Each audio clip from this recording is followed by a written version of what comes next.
colère ce matin, Robert Ménard. Je vous amène sur un autre terrain par rapport au pass vaccinal. Est-ce que vous n'entendez pas aussi, c'est autre chose, le débat sur certaines libertés qui seraient rognées par un tel dispositif? Est-ce que c'est un débat légitime sur la question des libertés ou alors pour vous, il ne se pose pas? Alors, je vais vous dire, peut-être que c'est mon histoire. J'étais le patron de Reporters sans frontières pendant plus de 20 ans.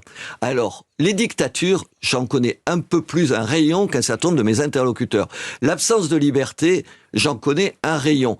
Alors, aujourd'hui, oui, on peut pas faire tout ce qu'on veut. Mais si la vaccination, c'est le point de passage obligé pour demain ne plus vous voir porter un masque et voir votre visage, madame, on passe par là. Et en plus, attendez, honnêtement, du côté de mon propre camp, les mêmes qui te disent ça et qui applaudissent Poutine en te disant quel grand homme, enfin juste, il faut un tout petit peu Robert être moins Ménard, stupide. il faut être aussi peut-être plus cohérent parce que là je vous entends depuis tout à l'heure et compte tenu de ces positions que vous avez, et on peut le dire parce que peut-être que vous subissez des pressions, voire même des menaces, parce qu'avoir ce genre aujourd'hui de position peut donner lieu à certaines pressions. Mais quand on entend la candidate que vous soutenez, mon objectif n'est pas de vous mettre en opposition, mais Marine Le Pen étrille la gestion sanitaire du gouvernement, s'oppose à la philosophie même du pass vaccinal. Où est votre cohérence? Mais elle est tout à fait ma cohérence. Je suis pas d'accord avec elle, mais à la différence d'un certain nombre de gens, c'est que je le lui dis, et je le lui dis publiquement, et je le redis ici. Marine Le Pen, sur ces questions-là, sur le sanitaire, elle se trompe totalement.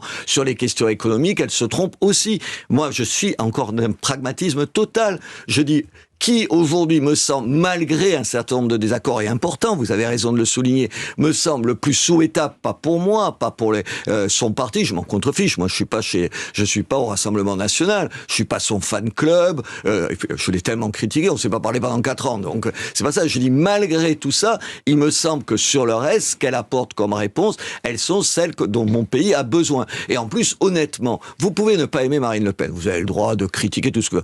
Elle a changé, c'est pas son père, même par rapport à il y a 5 ans à sa campagne, regardez les émissions de télévision, le ton, la façon d'être, l'attention aux autres. Mais par exemple, ce n'est pas ce que lui reproche, alors pour prendre le candidat du camp national, de l'autre candidat, Éric Zemmour, hier, il affirme que Marine Le Pen est une candidature de routine, qu'elle est l'Arlette Delaguiller de la droite nationale.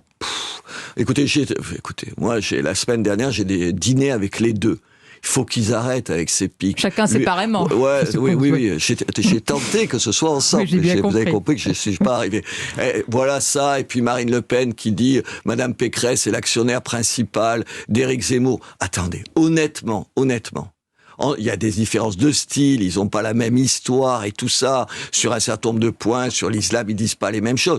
Mais attendez, sur 80%, sur les questions qui intéressent les Français, c'est-à-dire tous les Français, pas qu'une partie des Français, les problèmes de sécurité, les problèmes d'immigration, l'autorité à l'école, les problèmes d'identité, mais ils disent la même chose. Bien, alors